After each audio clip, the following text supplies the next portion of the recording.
Hi everyone, it's Heidi from flutterbyheidi.co.uk. I'm Heidi Smith, I'm an independent Stampin' Up! Demonstrator in the Midlands in the United Kingdom, and today I'm coming back with the third of my boxes in my Advent calendar box making.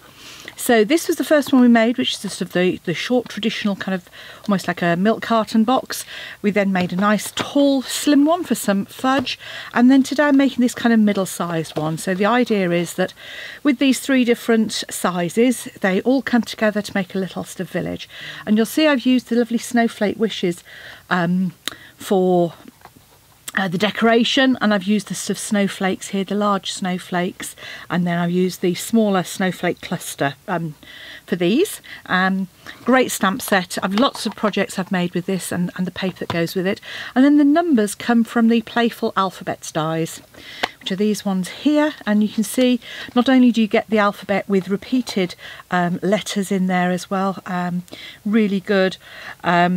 You know, 4 of the 5 vowels are repeated, but some of the consonants as well. So you've got S's and T's and those common ones, so you can run them all through together.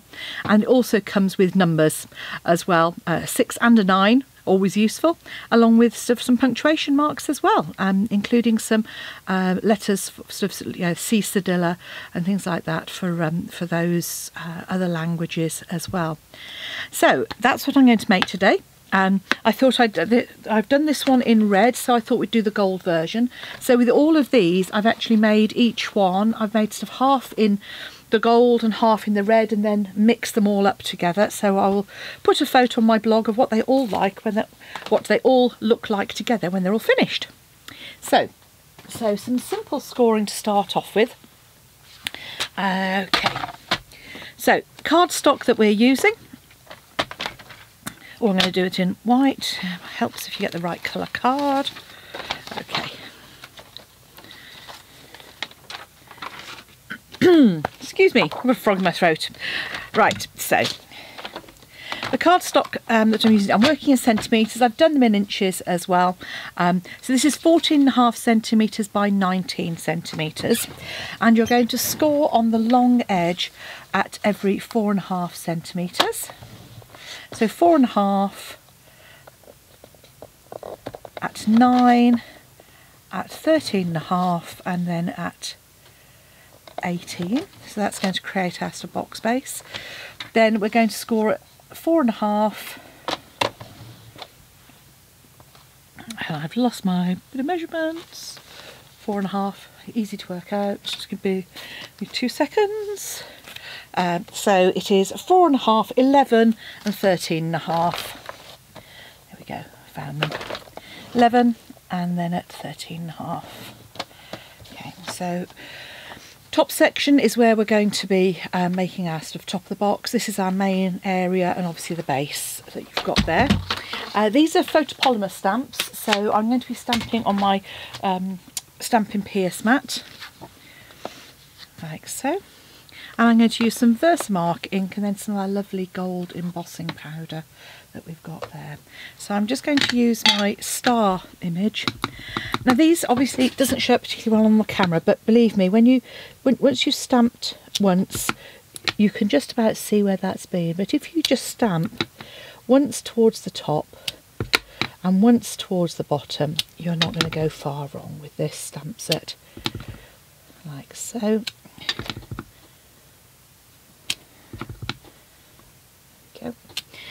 So once you've actually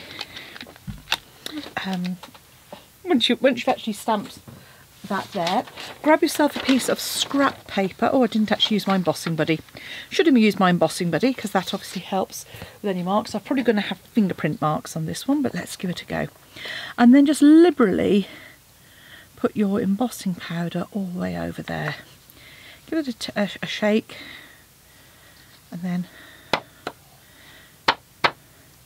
wow, it looks like I've actually got away with that. Okay, so you'll find all your excess.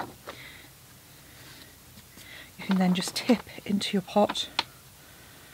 So it uses not very much at all, or like me, you can actually tip it over your grid paper as well. And then you're going to come in and you're going to heat emboss this. So let your heat tool heat up, which obviously mine hasn't.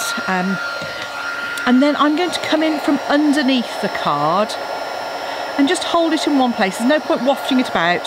You just want to hold it until that embossing powder starts to change, and you'll see that there.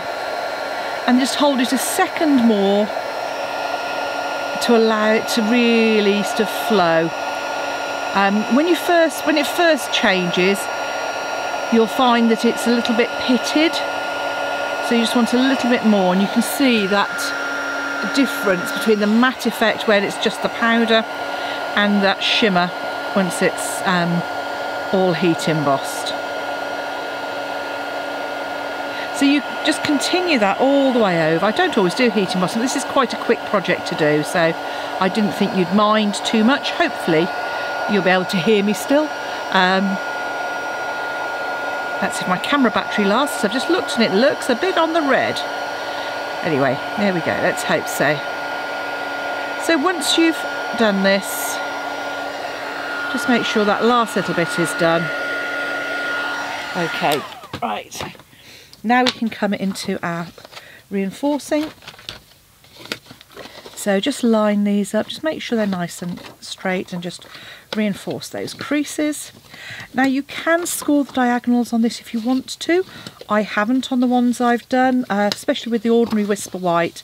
You know, it will take the shape quite easily. But if you're at all uncertain,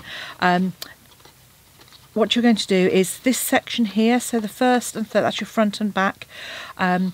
So depending on where you want your scoring to be, so if you can have it on the sides, just mark the centre point at sort of 2.25 centimetres and score those diagonals as well. Okay, so this is going to be the front. So for this front section, so this one we're cutting straight up the sides of that and just notch out. Probably notched a bit more than I would normally on those, but just as long as you keep these two straight. I mean, you don't have to notch out if you don't want to. I just find that you know, that it's not having a lot in these boxes. I should have said what I put in these boxes. So this box size is actually for a lint snowflake.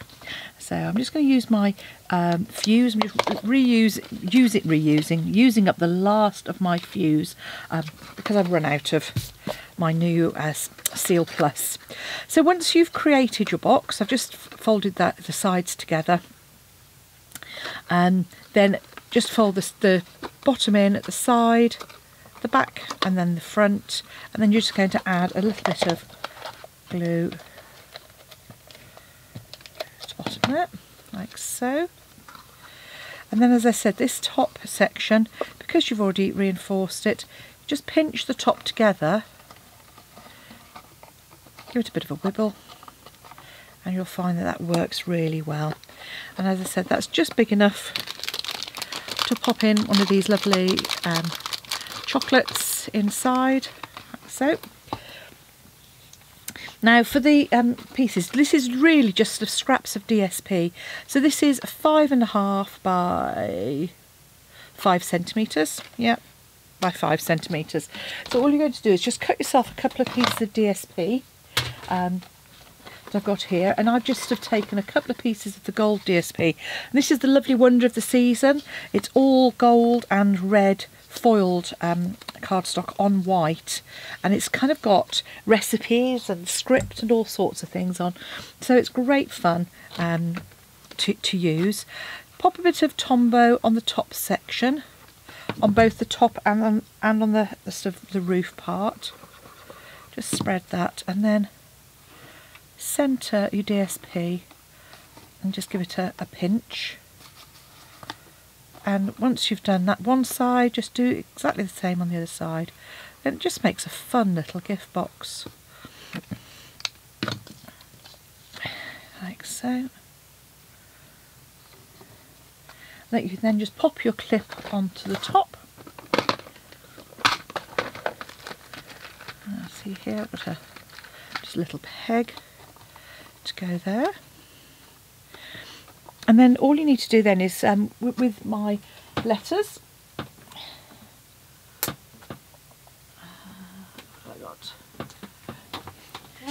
hang over my number 8 and just decide where you want to put it. So you can either put it at the front or at the side, depending on your preference. On these ones I've tended to put it on the front there. So just grab a dimensional, dear me, coughing away, where that tickle came from, and then pop this up. So this is just our gold foil on a bit of Whisper White, and there you have another little box. So as you can see, on this one I've actually put it on the back. There's the join. Let's quickly twist it off. There we go. So number 3 of our boxes, 3 to make it an advent calendar, make it a gift box, whatever you like. It's a really useful sized box. You can get one of those, you get all sorts of sweet treats in there or anything else. So thanks for watching. If you'd like to purchase any of the products you've seen today, the paper or the dies, then pop along to my Stampin' Up shop, heidismith.stampinup.net, or if you go into the description bar you can click on the links for any of the items and it'll take you straight to my shop as well. Thanks for watching. See you soon. Bye.